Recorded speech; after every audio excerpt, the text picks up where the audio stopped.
a new video here in Trento. Before we are going to discuss to you our topic for today's vlog, we just want to thank first Trento Elementary School for this beautiful background. By the way, my name is Madeline Mariquet. And I'm GQV Bagubi. And I'm Rachel M. De La Peña, your vlogger for today's video. Our topic for today's vlog is operant conditioning. And if you want to know more about operant conditioning, just keep on watching.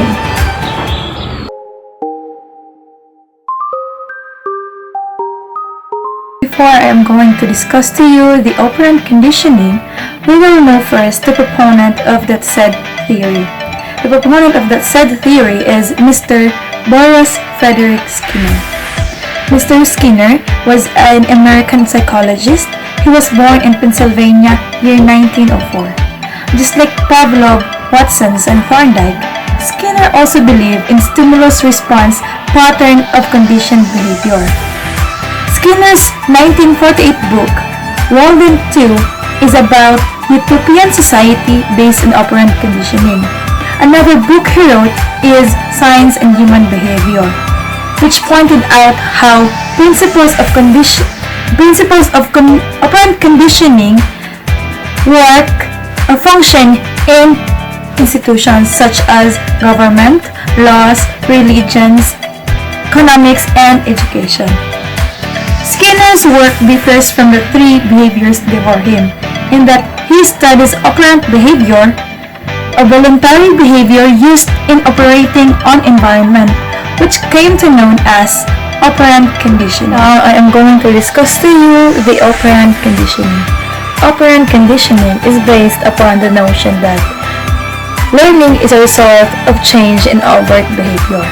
Changes in behavior is a result of individuals' response to events or stimuli that occur in the environment. A response produces consequences such as hitting a ball or solving a math problem. And when a particular stimulus-response pattern is reinforced or awarded, individual is conditioned to respond. Reinforcement is the key element in Skinner's stimulus-response theory. A reinforcer is anything that strengthens the desired response. Okay, there is positive reinforcer and negative reinforcer. First, I'm going to discuss positive reinforcer. Positive reinforcer. Positive reinforcer is any stimulus that is given or added to increase the response. I will show you an example. Daddy! I got an A+ on my this paper! Very good. Next time when you got a B+, I give you a reward. What do you want?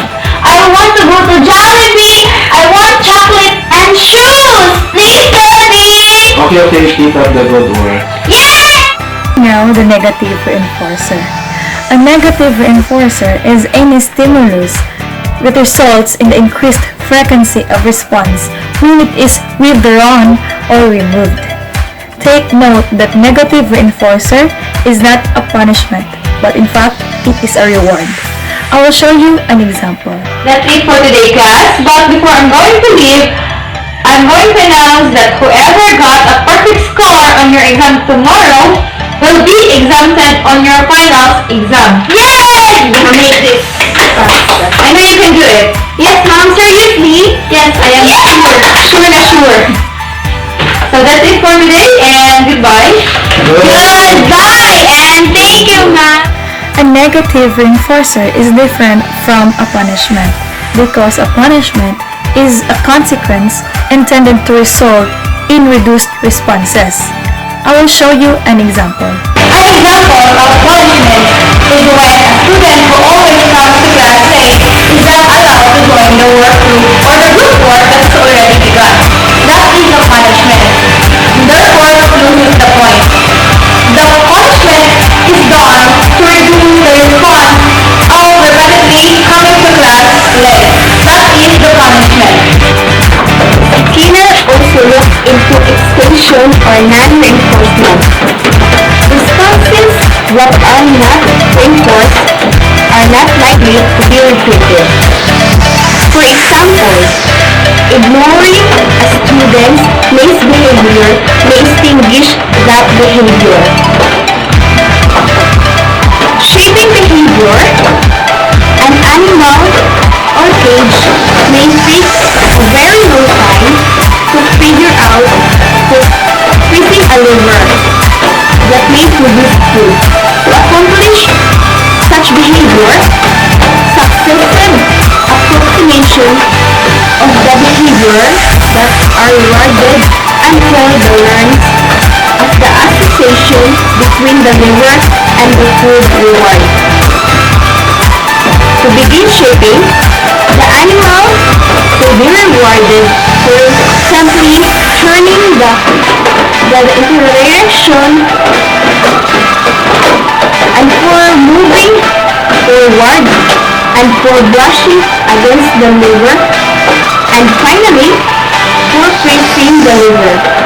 Behavioral training comes about in a series of steps are needed to be learned. The animal would master each step in sequence until the sequence is being learned. This child can be given reinforcement reward until the entire process of tying shoelace is learned. Reinforcement schedules. Once the desired behavioral response is accomplished, reinforcement does not have to be 100%. In fact, it can be maintained more successfully through what Skinner referred to as partial reinforcement schedules. Partial reinforcement schedules include interval schedules and ratio schedules. Fixed interval schedules. The target response is reinforced after a fixed amount of time has passed since the last reinforcement. Example, the bird in a cage is given food every 10 minutes, regardless of how many times it presses the bar. Variable interval schedules. This is similar to fixed interval schedules, but the amount of time that must pass between reinforcement varies. Example, the bird may receive food different intervals, not every 10 minutes. Fixed ratio schedules. A fixed number of correct responses must occur before reinforcements may recur. Example, the bird will be given food every time it presses the bar 5 times. Variable ratio schedules. The time of correct repetitions of the correct response for reinforcements varies. Example, the bird is given food after it presses the bar 3 times, then after 10 times, then after 4 times.